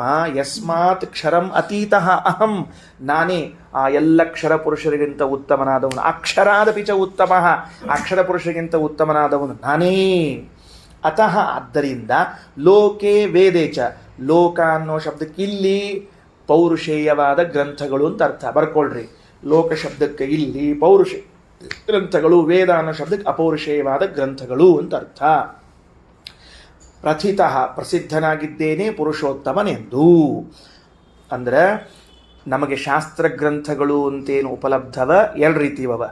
ಒಂದು ಪೌರುಷೇಯ ಆಗಮ, ಇನ್ನೊಂದು ಅಪೌರುಷೇಯ ಆಗಮ. ಅಂದರೆ ಪುರುಷರಿಂದ ರಚಿತವಾದದ್ದು ಕೆಲವು ಆಗಮಗಳು, ಕೆಲವು ರಚಿತ ಆಗದೇ ಇರುವಂಥ ಆಗಮಗಳು. ಕೃಷ್ಣ ಅಂತಾನೆ ಎಲ್ಲವನ್ನ ಒಂದೇ ಕಡೆ ಸೇರಿಸ್ಕೊಂಡ್ಬಿಡು. ಲೋಕೆ ವೇದೇಚ, ಪೌರುಷೇಯಾಗಮ ಅಪೌರುಷೇಯಾಗಮ ಎರಡರಲ್ಲೂ ಕೂಡ ನನ್ನನ್ನು ಏನು ಕರೆದಿದ್ದಾರೆ, ನಾನೇನು ಪ್ರಸಿದ್ಧಿ ಇದ್ದೀನಿ ಅಂದರೆ ಪುರುಷೋತ್ತಮ ಅಂತೆ ಪ್ರಸಿದ್ಧ ಇದ್ದೀನಿ. ನಾನೇನಿದ್ದೀನಿ ಪ್ರಸಿದ್ಧಿ? ಪುರುಷೋತ್ತಮ ಎಂದೇ ಇದ್ದೀನಿ, ಬೇರೆ ಅಲ್ವೇ ಇಲ್ಲ. ನನ್ನ ಯಾರು ಬೇರೆಯವ್ರು ಕರೆಯೋದೇ ಇಲ್ಲ. ನಾನು ಎಷ್ಟು ಚಂದ ಮಾತು. ಅತೋಸ್ಮಿ ಲೋಕೆ ವೇದೇಚ ಪ್ರಥಿತಃ ಪುರುಷೋತ್ತಮ. ಇನ್ನು ಯಾವ ಅಧಿಕಾರಿಯು ಮಾಂ ನನ್ನನ್ನು ಏವಂ ಈ ರೀತಿಯಾಗಿ ಅಸಮ್ಮೂಢ ಸಂಜಾನಾತಿ ಪುರುಷೋತ್ತಮಂ, ನನ್ನ ಪುರುಷೋತ್ತಮತ್ವವನ್ನು ತಿಳಿಯುವಾಗ ಯಾವುದೇ ಮೌಢ್ಯಕ್ಕೆ ಒಳಗಾಗಬೇಡ, ಸಂಶಯಕ್ಕೆ ಒಳಗಾಗಬೇಡ, ವಿಕಾರಕ್ಕೆ ಒಳಗಾಗಬೇಡ, ಅವ್ರಿವ್ರ ಮಾತು ಕೇಳಲಿಕ್ಕೆ ಹೋಗ್ಬೇಡ. ಹೌದ್ರಿ ಇದ್ರಿರ್ಬೋದು ಬಿಡ್ರಪ್ಪ, ಖರೆ ಇದ್ದದಂತೆ ಎಲ್ಲದ ಅಂತ ಹಿಂಗೆ ಅನ್ಕೊಳಿಕ್ ಹೋಗ್ಬೇಡ್ರಿ. ಕೆಲವರೆಲ್ಲ ಅಂತಿರ್ತಾರೆ, ಹೌದ ಖರೇನು ಮತ್ತು ಅಂತ ಹಿಂಗೆ ಕೇಳ್ತಿರ್ತಾರೆ. ಎಲ್ಲ ಅಂದು ಒಪ್ಪಿಕೊಂಡು ಹೌದ ಅಲ್ಲ ಖರೇನ ಅಂತ ಕೇಳ್ತಿರ್ತಾರೆ. ಮತ್ತು ಹೌದು ಅಂತ ಒಪ್ಕೊಂಡ್ಮೇಲೆ ಖರೇನ ಅಂತ ಯಾಕೆ ಕೇಳೋದಪ್ಪ? ಅದಕ್ಕೆ ಹಿಂಗೆ ಅಂದ ಕೃಷ್ಣ. ಗೊತ್ತು ನಮಗೆ ಇಂಥವ್ರು ಇದ್ದಾರೆ ಈ ಊರಿನಾಗ ಅಂತ ಗೊತ್ತ ಅವಂಗೆ. ಯಾರು ಮಾಂ ನನ್ನನ್ನು ಏವಂ ಏವಂ ಅಂದ್ರೆ ಇದು ಇದೇ ರೀತಿಯಾಗಿಯೇನೆ ಅಂತಂದ್ರೆ ಅರ್ಥ ಏನು? ನಾ ಹಿಂದೆ ಯಾವ ಕ್ರಮದಲ್ಲಿ ಹೇಳ್ಕೋತ ಬಂದಿನಿ ಅದೇ ರೀತಿಯಾಗಿಯೇನೆ ತಿಳ್ಕೊಳ್ಬೇಕೆ ಹೊರತಾಗಿ ಬೇರೆ ರೀತಿಯಿಂದಲ್ಲ. ಅಸಮ್ಮೂಢ ಸಮ್ಮೋಹವರ್ಜಿತ, ಯಾವುದೇ ಮೋಹಕ್ಕೊಳಗಾಗ್ಬೇಡ. ಅಲ್ಲ, ಈಗ ಊರಿನಾಗ ಒಬ್ರು ಪುರುಷೋತ್ತಮಾಚಾರ ಅಂತ ಇದ್ದಾರೆ, ಹಂಗೊಬ್ಬ ನೀವು ದೇವರು ಪುರುಷೋತ್ತಮಾಚಾರ ಅಂತ ಯಾಕೆ ಆಗಿರಬಾರ್ದು?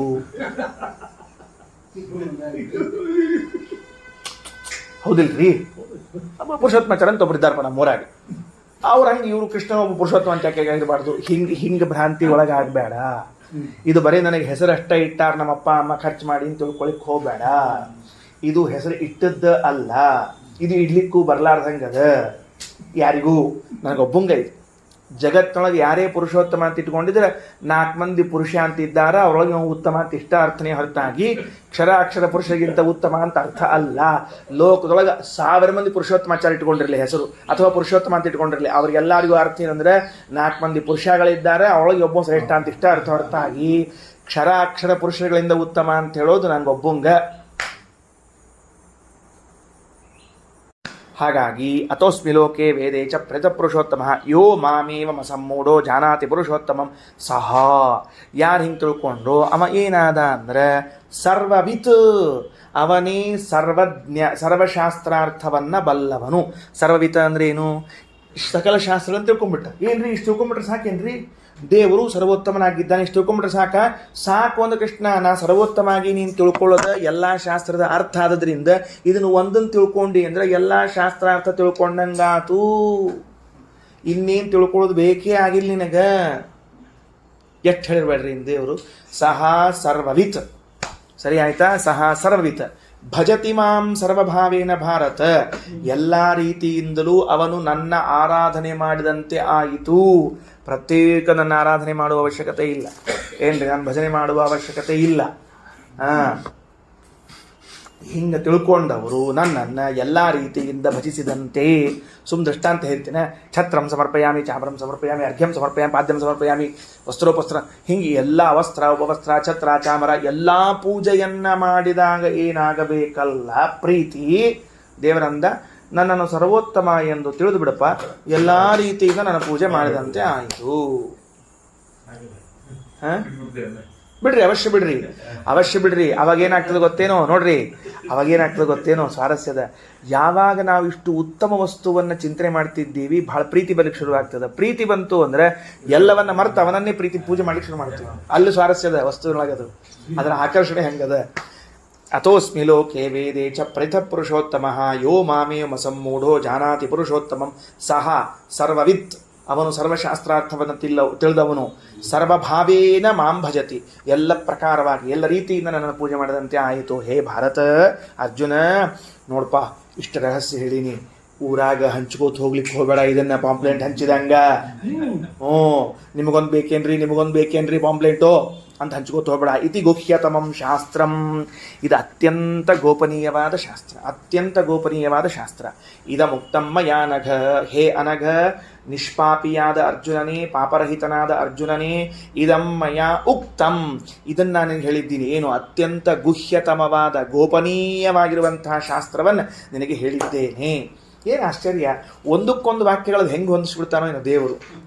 ಪಾಪರಹಿತನಾದ ಅರ್ಜುನ ಸಂಬೋಧನ ಅಂದ್ರೆ ಅರ್ಥ ಏನು ಅಂದರೆ, ಇಲ್ಲಿವರೆಗೆ ಈ ಶಾಸ್ತ್ರವನ್ನು ತಿಳಿದುಕೊಳ್ಳಿಕ್ಕೊಂದು ಪಾಪ ಅಡ್ಡಿತ್ತು, ಈಗ ಆ ಪಾಪ ಹೋದದ್ದಕ್ಕೆ ಇದೆಲ್ಲ ನಿನ್ನ ತಲೆಯಾಗ ಹೋಗೇದ ಅಂತ ಅನಘನ್ ಸಂಬೋಧನೆ ಮಾಡಿರ್ತ ಅಂತ. ಅಂದ್ರೆ ಇದು ನಮ್ಮ ಕಿವಿಗೆ ಬೀಳ್ಲಿಕ್ಕೆ ಇಷ್ಟು ದಿವಸ ಏನೋ ಒಂದು ಪಾಪ ಅಡ್ಡಿತ್ತು, ಅದು ಹೋಗಿ ಈ ಸಾಯಂಕಾಲ ಇಷ್ಟೊತ್ತಿಗೆ ನಮ್ಮ ಕಿವಿಗೆ ಬೀಳ್ಬೇಕು ಅಂತ ಅದಕ್ಕೆ ದೇವರ ಅನಘನ್ ಸಂಬೋಧನೆ ಮಾಡಿದ್ದೆ, ನನಗೆ ಗೊತ್ತಿಲ್ಲ. ಇತಿ ಗುಹ್ಯತಮಂ ಶಾಸ್ತ್ರಂ ಇದಮುಕ್ತಂ ಮಯಾ ನಘ. ಹೌದ್ರಿ, ಹಂಚಬೇಡ ಅಂತ ಎಷ್ಟು ಚಲೋ ವಿಷಯ ಹೇಳಿರಿ, ಎಷ್ಟು ಚಲೋ ವಾರ್ತೆ ಇದೆ ಇದು. ಕೆಲವ್ರು ಅಂತಿರ್ತಾರೆ, ಯಾಕಂದ್ರೆ ಏತದ್ ಬುದ್ಧ್ವಾ ಬುದ್ಧಿಮಾನ್ ಸ್ಯಾತ್. ಇದನ್ನ ತಿಳಿದ ವ್ಯಕ್ತಿಗೆ ಯಾವ ಯೋಗ್ಯತೆ ಇರ್ತದೆ ಗೊತ್ತಾ? ಅಂದ್ರೆ ಅವನು ಅಪರೋಕ್ಷ ಜ್ಞಾನಿಯಾಗುವಂತಹ ಯೋಗ್ಯತೆ ಉಳ್ಳವನಾಗ್ತಾನೆ. ಬುದ್ಧಿಮಾನ್ ಅಪರೋಕ್ಷ ಜ್ಞಾನಿ. ಬುದ್ಧಿಮಾನ್ ಅನ್ನೋ ಶಬ್ದಕ್ಕೆ ಅಪರೋಕ್ಷ ಜ್ಞಾನಿ ಅಂತ ಅರ್ಥ, ಬರೆದಿಟ್ಕೊಳ್ರಿ. ಬುದ್ಧಿಮಾನ್. ಕೃತಕೃತ್ಯಶ್ಚ ಭಾರತ ಅಂದ್ರೆ ಮುಕ್ತ ಅಂತ ಅರ್ಥ ಕೃತಕೃತ್ಯ ಶಬ್ದಕ್ಕೆ, ಅದನ್ನು ಅರ್ಥ ಬರೆದಿಟ್ಕೊಳ್ರಿ. ಬುದ್ಧಿಮಾನ್, ಅಪರೋಕ್ಷ ಜ್ಞಾನಿ, ಕೃತಕೃತ್ಯ, ಮುಕ್ತ. ಹಾಗಾದ್ರೆ ಇದು ತಿಳಿದವನು ಅಪರೋಕ್ಷ ಜ್ಞಾನಿ ಆಗ್ತಾನ, ಇದನ್ನು ತಿಳಿದವನು ಮುಕ್ತನಾಗ್ತಾನೆ ಎಂದ ಮೇಲೆ ಮುಕ್ತರಾಗುವ ಅದಕ್ಕೆ ಬೇಕಾಗಿರುವಂತಹ ಅಪರೋಕ್ಷ ಜ್ಞಾನವನ್ನು ಪಡೆಯುವಂತಹ ಜನ ಲೋಕದಲ್ಲಿ ವಿರಳರು, ಲೋಕದಲ್ಲಿ ಬಹಳ ಕಮ್ಮಿ ಇದ್ದಾರೆ. ಅದಕ್ಕೆ ಅತ್ಯಂತ ವಿರಳರಾಗಿರುವಂತಹ ಬೆರಳೆಣಿಕೆಯಲ್ಲಿರುವಂತಹ ಜನರಿದ್ದದ್ದರಿಂದ ಇದನ್ನು ಮಾರ್ಕೆಟಿನಲ್ಲಿಟ್ಟು ಹಂಚಲಿಕ್ಕೆ ಹೋಗಬೇಡ. ಇದನ್ನು ತಿಳ್ಕೊಳ್ಳುವಂತಹ ವ್ಯಕ್ತಿಗಳು ತಾವಾಗಿಯೇ ನಿನ್ನ ಬಳಿ ಬಂದು ಇದನ್ನು ಹೇಳು ಅಂತ ಕೇಳ್ತಾರೆ. ಅವರಿಗೆ ಮಾತ್ರ ಹೇಳಬೇಕೆ ಹೊರತಾಗಿ ಅನಾವಿಷ್ಕುರ್ವನ್ ಅನ್ವಯಾತ್ ಓಂ ಕಂಡಲ್ಲಿ ಹೋಗಿ ಮೈ ಕೆಡ್ಕೊಂಡು ಓದರ್ಲಿಕ್ಕೆ ಹೋಗಬೇಡ. ಭಾರಿ ಆಶ್ಚರ್ಯ. ಅಂದ ಮೇಲೆ ಏತದ್ಬುದ್ಧ್ವಾ ಬುದ್ಧಿಮಾನ್ ಸ್ಯಾತ್ ಕೃತಕೃತ್ಯಶ್ಚ ಭಾರತ ಅಂತ ಶ್ರೀಕೃಷ್ಣ ತಿಳಿಸಿಕೊಟ್ಟಿದ್ದಾನೆ. ಇಷ್ಟು ಚೆಂದಾಗಿ ಸರ್ವೋತ್ತಮತ್ವವೇ ಸಕಲ ಶಾಸ್ತ್ರಾರ್ಥವಾಗಿದೆ. ಅದನ್ನು ತಿಳಿದರೆ ಸಕಲ ಶಾಸ್ತ್ರಗಳನ್ನು ತಿಳಿದದ್ದು ಅಂತ ಕೃಷ್ಣ ಹೇಳ್ತಿರುವಾಗ ಅದಕ್ಕೆ ವಿರುದ್ಧವಾಗಿ ಅಹಂ ಬ್ರಹ್ಮಾಸ್ಮಿ ಮತ್ತು ತದ್ಯೋಹಂ ಸೋಸೋ ಯೋಸೋ ಅಸೋ ಪುರುಷ ಸೋಹಮಸ್ಮಿ ತತ್ವಮಸಿ ಇತ್ಯಾದಿಗಳಲ್ಲೆಲ್ಲ ಐಕ್ಯಾರ್ಥವನ್ನು ಹೆಂಗೆ ಮಾಡ್ತೀರಿ ಹೇಳ್ರಿ ನೀವು. ಅದರಿಂದ ಸರ್ವಾತ್ಮನ ಐಕ್ಯಾರ್ಥವನ್ನು ಮಾಡಿಕೂಡುದು. ಶ್ರೀಕೃಷ್ಣಾರ್ಪಣಮಸ್ತು. ಶ್ರೀಕೃಷ್ಣಾರ್ಪಣಮಸ್ತು ಹೇಳಿದ್ಮೇಲೆ ಒಂದು ಮಾತು ಹೇಳ್ತೀನಿ ಮತ್ತೆ. ಹಾಗಾದರೆ ಇದನ್ನು ಪರವ್ಯಾಖ್ಯಾನಕಾರರು ಹೆಂಗೆ ಮಾಡಿದ್ದಾರೆ ಅಂದರೆ ಸ್ಪಷ್ಟವಾಗಿ ಇದೇ ಸಕಲ ಶಾಸ್ತ್ರಾರ್ಥ ಅಂತ ಒಪ್ಪಿಕೊಂಡಿದ್ದಾರೆ. ಆದ್ದರಿಂದ ಇದು ಸಕಲ ಶಾಸ್ತ್ರಾರ್ಥ ಹೌದು ಅಂತ ತಿಳ್ಕೊಳ್ತಕ್ಕದ್ದು. ಎಲ್ಲರಿಗೂ ಕೂಡ ಇದು ಸಕಲ ಶಾಸ್ತ್ರಾರ್ಥ ಅನ್ನೋದು ತಿಳಿಯಲ್ಪಡಬೇಕು. ಎಲ್ಲ ವ್ಯಾಖ್ಯಾನಕಾರರಿಗೂ ಇದು ಸಮ್ಮತವೇ ಆಗಿದ್ದರಿಂದ ಇದುವೇ ಸಕಲ ಶಾಸ್ತ್ರಾರ್ಥ. ಶ್ರೀಕೃಷ್ಣಾರ್ಪಣಮಸ್ತು.